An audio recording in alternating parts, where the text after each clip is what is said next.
नेपाल एक धार्मिक जगह है, एक आस्था की जगह है, हिंदू की जगह है, लेकिन वहां आप हिंदू राष्ट्र की बात करोगे, वहां आप ब्राह्मणवाद की बात करोगे तो वो नहीं चलेगा। और इसी की लड़ाई वहां चल रही है, इसलिए बदलाव करना होगा, सोचना होगा, और जो लोग उसको कुचलेंगे तो वो उसको कुचल देंगे। और यही भारत के अंदर हो रहा, नफरत, हिंदू, मुस्लिम, बंगाली, सरदार, सिख, जैन, बुद्धिस्ट, जय भीम, ये सब हो रहा है। तो ये कब तक? बिल्कुल सही, कोहली भी ब्राह्मण है। कोहली जो है, जो देश के वहां नेपाल के प्रधानमंत्री, वो भी ब्राह्मणवाद, वो इसीलिए कहा ना कि वो ब्राह्मणवाद को आगे बढ़ा रहे। तो वो सनातन करे कि अगर नेपाल सनातनी बनेगा, ब्राह्मणवाद बनेगा, उनकी सब चलेगा जैसे कभी भारत में चलता था। तो चूंकि पड़ोसी है इसलिए एग्जाम्पल देना जरूरी है। तो नेपाल में अगर ब्राह्मणवाद को आगे बढ़ाओगे तो वहां पे और भी कम्युनिटी के लोग हैं, वहां पहाड़ी हैं, गोरखा लोग हैं, मुसलमान भी काफी लोग हैं, अन्य व्यापारी लोग भी काफी लोग हैं, इधर उधर से, तिब्बत से और सिक्किम से और चाइना के कई लोग उधर मिले जुले लोग वहां रहते हैं। आप वहां पे ब्राह्मणवाद करोगे जैसे मणिपुर में आपने किया, वहां पे मैत्री और उनके ब्राह्मण और पहाड़ियों के अंदर लड़ा दिया, और आप कभी देखने नहीं गए, कई औरतें मरी, कई हजार औरतों के साथ बलात्कार हुआ। वही हालत नेपाल में कर रहे हैं। उनमें जोश है, उसमें उमंग है, वो आजादी चाहते हैं, वो बदलाव चाहते हैं। क्यों नहीं आवाज करेंगे? व्यवस्था से, सिस्टम से। वहां के सिस्टम अगर ब्राह्मणवाद करेगा, मनमानी करेगा, उस पर दमन करेगा, उसको जो है नकारात्मक ले जाएगा और तानाशाही करेगा, तो बदला किससे लेगा? सरकार से लेगा। हमें ऐसा सरकार नहीं चाहिए, हमें सुकून चाहिए, हमें जनता का हक और अधिकार चाहिए, नौजवानों का हक अधिकार चाहिए। इसलिए वहां का नौजवान नपुंसक नहीं है, वो लड़ने वाले हैं, योद्धा हैं, और वो सैनिक बनते हैं, वो मजबूत हैं, पहाड़ी हैं, चाहे उनको खाना अच्छा मिलता नहीं है, मिलता है, लेकिन शुद्ध हवा में जीते हैं और शुद्ध जिंदगी जीना चाहते हैं, इसीलिए वो आवाज उठाते हैं। पीटर नवानो ने कहा, मेक्सिको ने कहा, हमारे देश के प्रियर ने कहा कि जहां जहां धर्म का धंधा होगा, जहां जहां आस्था में लोग डूबेंगे, वो गरीब राष्ट्र होगा, वो पिछड़ा राष्ट्र होगा, वो भटका हुआ राष्ट्र होगा, वहां का लोकतंत्र मजबूत नहीं रहेगा, वो तहस नहस हो जाएगा। और यही नतीजा है कि नेपाल शांत एक देश को बर्बाद कर रहे हैं, और वो बर्बादी का असर भारत में भी पड़ रहा है, हमारे बाकी पड़ोसी मुल्कों में भी पड़ रहा है। और हम सब लड़ने भिड़ने में और विकास की बात नहीं कर रहे हैं। एक तरफ शाइनिंग इंडिया, एक तरफ सबका साथ सबका विकास, और दूसरी तरफ हमारा विकास सबका विनाश, ये नेपाल में हो रहा है। वहां का प्रधानमंत्री डुगडुगी बजाता है, कुछ चंद लोगों के चंगुल में फंसा हुआ है, उससे निकलना होगा। कोहली क्यों नहीं है सामना किए, क्यों भाग गए? तो भागना पड़ा चूंकि चंद नौजवानों ने अपना हक अधिकार, वहां संविधान को बदलने की बात किया, उसको संशोधन की बात किया, फिर से संविधान नया लिखा जाए, ये मांग हुआ, और वहां के हित, हक और अधिकार के साथ, उनके हिस्सेदारी के साथ वो संविधान बने और चले। इस बात का वहां आंदोलन हुआ, और जो आंदोलनकारी जेल में थे वो जेल से बाहर हो गए। जब से नेपाल में कोहली साहब प्रधानमंत्री वहां के बने, वहां के कुछ ब्राह्मणवाद जो लोग सत्ता को अपने इशारे पे चलाना चाहते थे, उनके चंगुल में फंस गए। जनता अंदर से परेशान हो गई।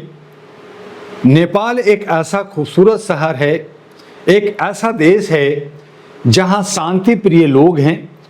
भारत हमारा बड़ा राष्ट्र है, लेकिन वो छोटा राष्ट्र होने के बावजूद हिंदी सबसे ज़्यादा वहाँ बोला जाता है, राष्ट्रभाषा की तरह माना जाता है, और भारत के लोग ही नेपाल में शासन करते रहे। राजा रजवाड़ों के बच्चों ने उस पे किया। आज नेपाल को ख़त्म करना चाहता है वह है चाइना। चाइना लगा हुआ है और उसका मज़ा लेना चाहता है पाकिस्तान। दोनों हमारे भारत के दुश्मन रहे।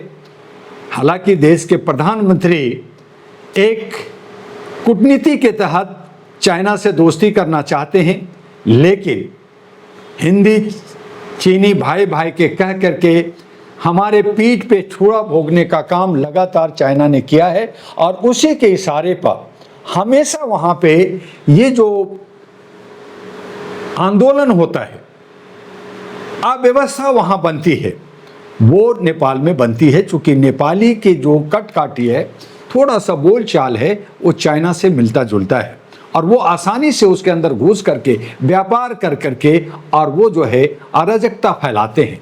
आज जो अराजकता आई है वो संविधान के अंदर कुछ ऐसी त्रुटियां हैं जो वहाँ की नेपाल के लोगों को उसके हक और अधिकार नहीं मिल रहे, छीने जा रहे हैं।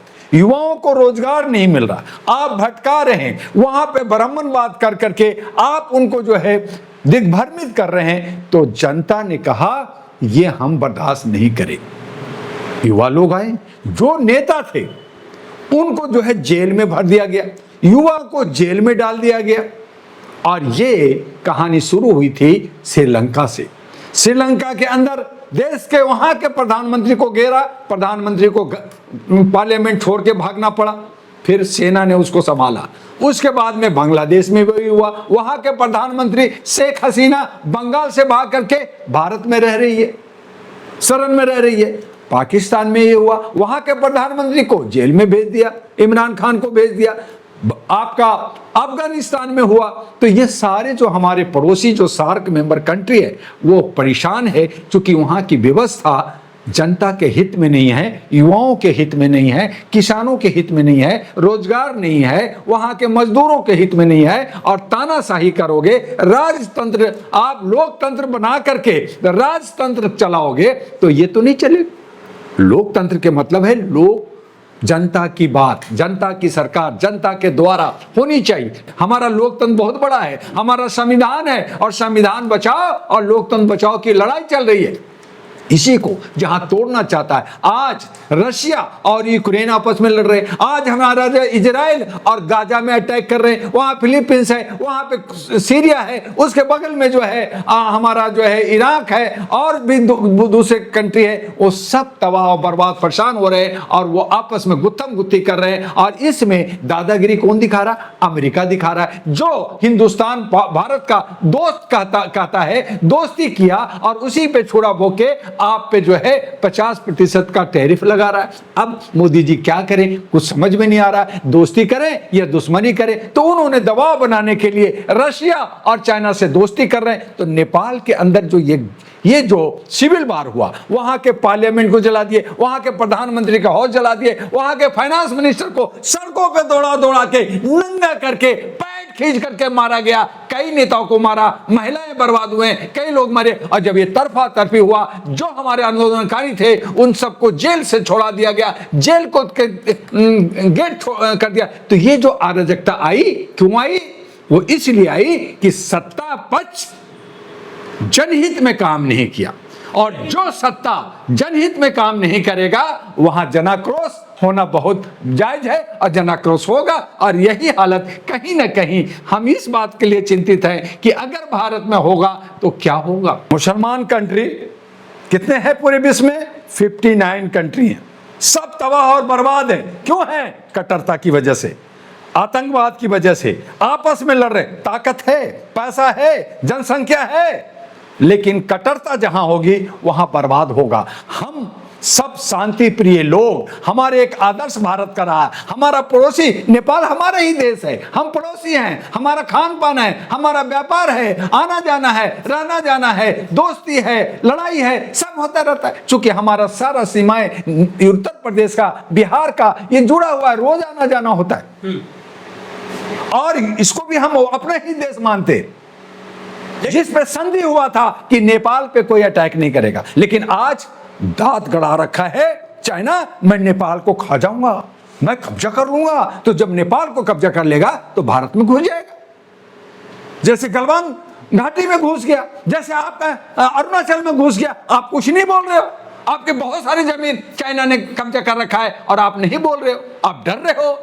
तो हम शांति प्रिय रहने वाले लोग हैं, हम कई देशों पे, कोई किसी भी देश पे अटैक नहीं किया। हमारे पे आक्रांता आए, हमारे पे मुगल आए, हमारे पे अंग्रेज आए, बाकी लोग आ रहे हैं, हमारे बहुत सारे कौवे लोग हैं, हमारे जो अंग्रेजों के ही औलाद हैं, यही जयचंद, यही बिके हुए लोग, यही गलत लोग, यही हमारे बीच में जो है अपना रोटी सेकने वाले लोग हमें तोड़ रहे हैं और बर्बाद कर रहे हैं। लेकिन भारत फिर भी इतना सहनशील भारत की जनता है कि सभी को सहते हुए हमने 800 साल, हमने 196 साल, हमने 78 साल, हम इनको भी झेला है। लेकिन यही हम कहते हैं भारत के कि आपका मन की बात और मोदी है तो मुमकिन है कि बात अगर आप कर रहे हैं तो आपको संभलना होगा, जागना होगा, चेतना होगा कि नहीं तो क्या पता कि बंगाल की घाटी से, बिहार की धरती से या किसी और राज्य से चिंगारी फूटा तो पूरा भारत के अंदर सिविल वार हो जाएगा। और जब सिविल वार होगा तो फिर आप भागते हुए नजर आओगे।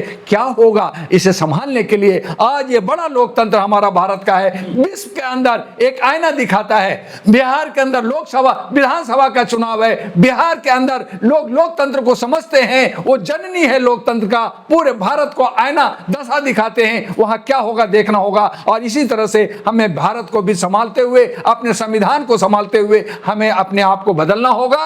और यहां जो कट्टरता है उसको खत्म करना होगा। नफरत की राजनीति खत्म करके मोहब्बत का या भाईचारे का या ब्रदरहुड का हिस्सा बनाना होगा। सबका साथ, सबका हिस्सा, सबकी भागीदारी, आर्थिक आजादी देनी होगी। नहीं तो जो नेपाल में हो रहा है, जो नेपाल की हालत है, आज नेपाल के लोग भाग रहे हैं। कहां भाग रहे हैं? उत्तर प्रदेश के बॉर्डर से भाग रहे हैं। अभी 15 लोग सुबह में पकड़े गए हैं, आपके गोरखपुर में पकड़े गए हैं, और जो है बिहार के बीरगंज की तरफ से भाग रहे हैं, जो रक्सौल का रास्ता बनता है। तो आप वहां पे सारा सेना लगाया, अब सेना भेज रहे हैं। लेकिन वही लोग जो जेल में थे, जेल में जो मर्डरर लोग थे, जो रेपिस्ट थे, जो चोर उचक्के थे, वो जेल से भाग गए हैं। 419 बाकी सभी जेलों से भाग गए हैं। तो वो आगे जाकर के क्या करेंगे?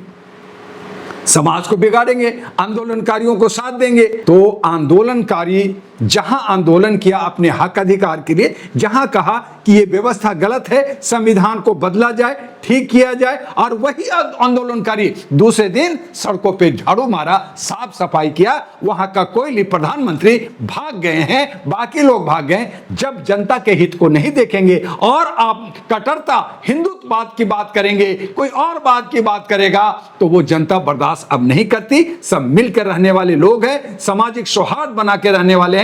भारत के अंदर 700 हमारी भाषाएं हैं, बहुत सारी जाति प्रजातियां, यही सब हम लोगों ने बना रखा है। ये धंधा कर रखे हैं, चंदा कर रखे हैं। जरूरत तो इस बात का है कि हम कभी आदिवासी थे और कलयुग में रहते थे, हम मानव बने, मानव के बाद जो है हम मनुष्य बने हैं। और मनुष्य अगर खो देंगे तो फिर हम बंदर बन जाएंगे। तो इससे बचना जरूरी है। हाँ तो जाए ना, आज जो शंकराचार्य कर रहे हैं, तो आज हमारा पंजाब में बाढ़ आया हुआ है, लाखों लोग मर रहे हैं, तो जाके साथ देना। करोड़ों रुपया, हजारों रुपया जो है ये धरना, इसके ये जो है प्रवचन में इकट्ठा करते हैं। यही राम रहीम जो पंजाब का है, कहता 10 करोड़ लोग है, मेरे पास 10,000 करोड़ है, तो जाके साथ दे। बागेश्वर बाबा कहते हैं कि मैं 2000 करोड़ का आदमी हूं, तो जाकर के अब क्यों नहीं साथ दे रहे हैं? तो ये सब साधु और सन्यासी खाली लूट के खा रहे हैं, लोगों को साथ नहीं दे रहे हैं, मानवता को नहीं समझते, इंसानियत को नहीं समझते, ह्यूमैनिटी का संसार कर रखा है।